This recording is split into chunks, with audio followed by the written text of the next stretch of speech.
Hi, good morning. This is Ashiku Derek presenting his course assignment on on risk and risk management under the main topic proactive risk management. Let us start by defining what is risk. Risk is defined as the possibility that an undesired outcome can or absence of an undesired or anything that disrupts your project is termed as a risk, and you don't plan for risks just to occur. So now let us talk of risk management, since it was risk and risk management. Risk management is activity of identifying and controlling undesired project outcomes proactively. That's the key point there. Let's come to the second slide.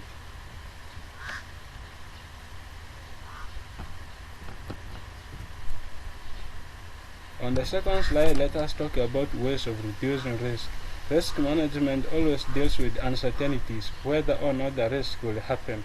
So you will only know for certain that the risk occurs when it happens, and when it ceases to be a risk, uncertainty cannot be eliminated, but it can only be narrowed by clarifying the probability of the occurrence of the risk. In this, you have to clarify the occurrence, anticipate for the occurrence. Then you have to understand the consequences of the risk. Then determine what caused the risk, which is called the drivers of the risk. You should not confuse risk with issues, which are events that certain to occur. Issues are just as important as risks, but you are aware of them before they arise, so they are handled differently than risk. So now from here, in your business, in your organization, you shouldn't need to confuse issues with the risk. Risks are much different. They are uncertainty, they are unpredicted, but issues, they arise before even you know that they are going to arise, so you handle them before. Then why companies fail in risk management? Companies fail at risk management because they fail at one of the two fundamentals of managing risk well. Across functionality and proactiveness, companies make the mistakes of believing that innovation is only in R&D, and that is where most of the risk lies. However, most development projects risk fall outside R&D, leaving all risk management in R&D will leave you wide open for most of your cross-functional risks. Companies that are not proactive about risk management make two mistakes. They wait until late in the project that risks start occurring and let lapses risk management. Then risk management should begin early in the project and proceed as monitor and follow-up efforts throughout. So in your business, there is no need that you shouldn't ignore the issues of risk. It should start when the organization is starting, when the business is starting, because you have to plan for it. It's just uncertainty, so you have to plan for it, and it have to proceed, and you keep monitoring it and following it up throughout the business growth.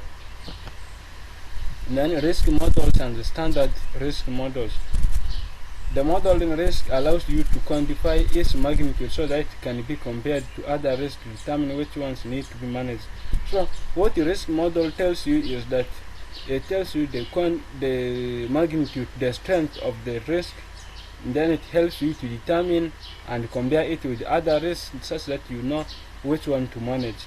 It also points you towards the root cause of the risk. It tells you what caused the risk such that you will be aware of how to manage it. But its weaknesses is that it only shows partial picture of the reality. So you should also bear that one in the mind. Then the concept of the standard risk mode. The standard risk model is the most helpful of the typical risk model for comprehending project risk and associated costs, and the components of this model are. So the standard risk model gives you the most the right way of handling risk, project risk, and the associated costs. The first one is risk event, the event that triggers a loss in the business. You have to determine risk events. Then risk event drivers. These are now the things that cause the risk itself in the business. Then possibility of the risk event, likelihood that a risk event will occur. Then impact. These are the consequences of the risk. Then the impact. Then impact drivers. These are now impact drivers are something within a project environment you really want to believe a particular impact could occur. Then probability of the impact. It means these are now like chances of the impact occurring. Then total loss. Then this is now like if the risk occurs, then the loss it will bring to your business. Then overview of risk management processes. Or else we can term them as risk management processes. These are risk management processes. First one is identifying the risk and its impact. This is always the first and the key step in managing risk. Identify the risk and its impact to the business such that you plan accordingly. Then the second step is analyzing the risk. After now identifying, spotting the risk, you have to analyze the risk, analyze it such that you group them, the ones with the strong greatest magnitude, you pull them first, then you leave the rest later on. This is a coordination of that. Then third step is prioritizing and mapping the risk. By prioritizing the risk, you will impose order on the long list of the risks and will plan to address those ones imposed. It means in prioritizing and mapping the risk. Here now you are going to spot the risks with the greatest magnitude and plan accordingly how you are going to deal with it. Then plan resolution. Plan resolution now after spotting the risk with the greatest magnitude or strength, then you plan how to solve it accordingly, such that you start from the highest, the biggest magnitude, the least magnitude, such that your business will be in a better place. This is where you are going to assign tasks under planning. Assign who is responsible for this, like who is responsible for this, who is responsible to avoid the task, who is to ensure the race, what all those within that. Then last step is monitoring the project risk. Then now after now you have planned your action, you have set the plan of actions. Then now you have to monitor the steps that you're going to implement. By this is the last step of the risk management process, is ensuring that action plans are progressing properly and that successful plans are retired and that any significant new or growing risks are taken under management. Just there, you are done with it. You have to monitor it. You have to make sure your ideas is progressing. The successful ones, you keep just like that, monitoring and doing all those. Then risk management toolkit. This one helps you to identify the risks and other necessary things. First one is the stick density, is useful for pinpointing risk areas in project organizations. It was introduced in the risk identification workshop and can be used to find the risk or to determine the root cause. So stick density will help you to identify the root cause, spot the risk, spot areas, and all those. You can see how helpful it is. Spreadsheet, you can use spreadsheet for your planning, analysis, and all those other things. And that is the second tool. The third tool is decision analysis, which will help situations involving uncertainties. Using standard decision tree, and you can think through the situations and break it down further.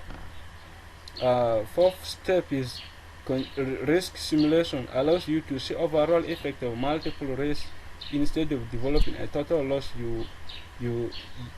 Total loss value with the single probability risk simulation tools allow you to use probability curves for individual tasks.